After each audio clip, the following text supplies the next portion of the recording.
Many anglers think that the Ned Rig catches small fish, but I'm here to tell you today that this rig can catch some huge fish. In this video, I am going to tell you 5 common Ned Rig mistakes that I see many bass anglers making all the time. Many of these common Ned Rig mistakes are easy to fix and will catch you loads more bass and potentially your PB. So make sure you stay tuned to the video and let me know what you think about these 5 Ned Rig mistakes. When fishing the Ned Rig, it is important to choose the right size jig head and not use one that's too heavy. When the Ned Rig was first created, it was intended to be fished as light as possible. The Ned Rig was originally fished on a 1/16 or 1/32 ounce jig head. If you are using a heavier jig head, you'll be losing a lot of action out of the bait, which will make the bait not look as realistic, and you will lose a lot of those fish you want to catch. In most scenarios, I like to use a 1/10 ounce jig head because I feel like it's the best option to get you down to the bottom quick enough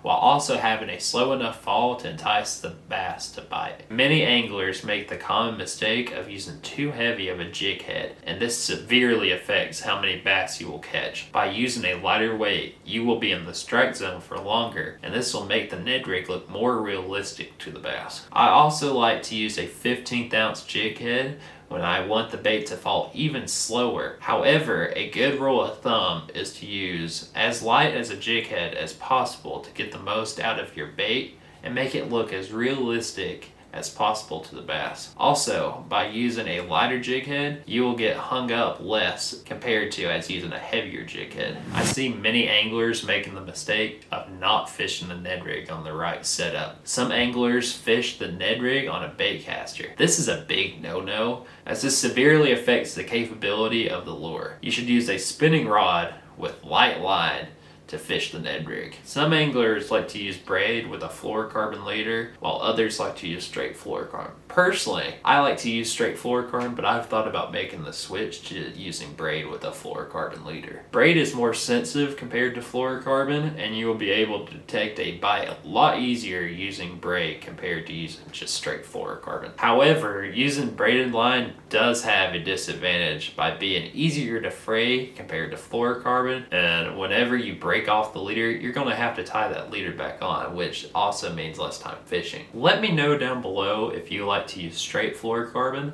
or if you like to use braided line with a fluorocarbon leader when fishing the Ned Rig. I personally like to use a 7-foot medium light spinning rod for my Ned Rig, but you can use a longer rod if you want to, depending on how tall you are and if you want to cast further. This is the perfect rod length for me because I like to skip the Ned Rig under a structure, and using a longer rod would not let me skip it as easily. Many people will tend to fish the Ned Rig the same way because that's how they have had the most luck getting bites. Most people will pop their rod and let the Ned Rig fall to the bottom and give it a pause. I am here to tell you that there's more ways to catch fish off the Ned Rig than just doing that. The first way is swimming the Ned Rig. Swimming the Ned Rig is one of my favorite ways to change up the retrieve of my lure. This is a great way to target suspending bass and bass blowing up on the surface. This method also shines if you give it a pause while swimming it. In my opinion, this resembles a dying bait fish when the bait starts to drop. This method will also drive the bass crazy and make them want to bite the Ned Rig. The second way is by fishing the Ned Rig vertically. You can fish the Ned Rig vertically if you are on top of some schooling bass by letting the Ned Rig sink to the bottom and popping your rod tip a few times.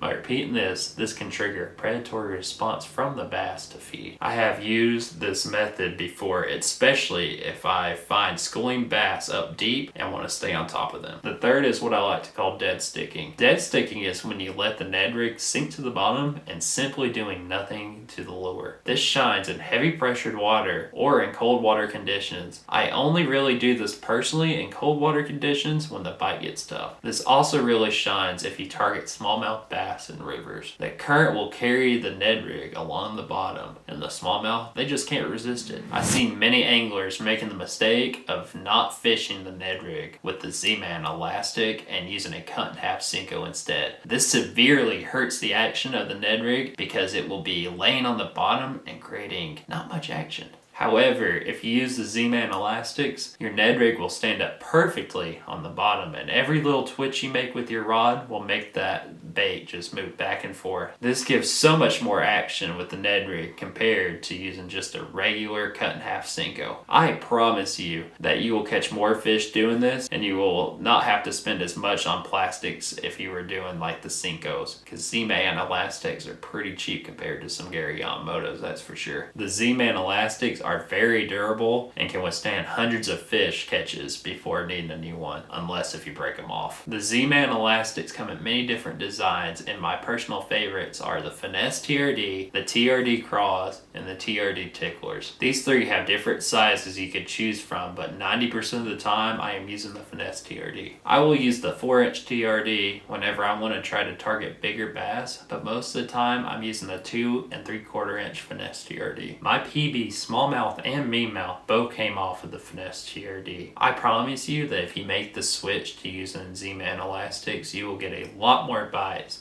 when using the Ned Rig. Many anglers make the mistake of thinking that the Ned Rig should only be fished in clear water situations. However, this is very untrue. The Ned Rig shines in clear water, but still does good in lower visibility situations. The Ned Rig is such a versatile lure that works in pretty much any condition possible. I have used the Ned Rig in muddy water before and have caught many fish. When fishing the Ned Rig in muddy or stained water, it is best to use bright colors that will stand out to the fish, like chartreuse or white. You can also use solid colors like black and blue or Junebug to create a silhouette of your lure. You can also upsize your lure to create a larger profile that will stand out in lower visibility situations. By upsizing your lure, you can potentially get a bigger bass to bite. Next time you're out fishing and the water is not clear, try this. Bass will not be used to seeing a Ned Rig presentation in muddy water and will greatly increase your chances of getting a big bass to bite that day, or just as many bass as possible. These are the top 5 mistakes I see when people are using the Ned Rig. Avoiding these mistakes will greatly increase the quality and the quantity of the bass you catch. Let me know if this video helped you in the comment section below. It would mean the world to me. If you enjoyed this video, make sure you hit that like button to help the video in the YouTube algorithm so more people can get recommended this video. If you are not subscribed and you made it this far, I would love to have you join the channel. I am planning on doing more videos like these in the future, releasing 2 every week on Tuesday and Thursday potentially. That might change in the future. At least though, for right now, I'm going to be releasing 3 videos every week. So if that interests you, make sure you hit that subscribe button. And thank you so much for watching. I really appreciate it. And I'll see you guys next time.